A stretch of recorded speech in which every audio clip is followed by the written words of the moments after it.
अबे mic competition জেতার পর খেপিমা সাউন্ডের মালিক মাধব কি ডায়লগ লাগাই শুনেছিস? না শুনলে শুনে নে। আর কতবার হারবি খেপিমা সাউন্ডের কাছে?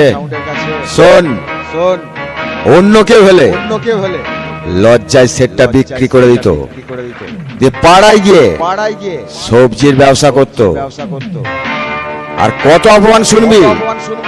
জানি কুকুরের ল্যাজ সোজা হয় না। শোন, আমি হলাম কালুয়ের খেপিমা সাউন্ড। কোনোদিনও জিততে পারিসনি, আর পারবিও না। বাচ্চার মতন থাক। খেপিমা সাউন্ডের মালিক মাধবের উপরে ওঠার কথা চিন্তাও করিস না। একটা চুটকি মারবো, ছিটকে পড়বি। ভাগ সালা। বর্ধমান।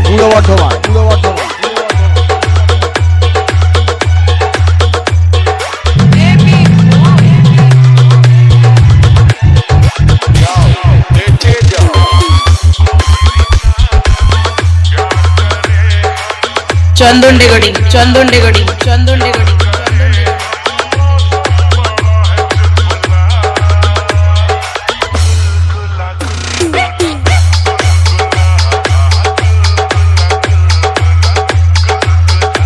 সবার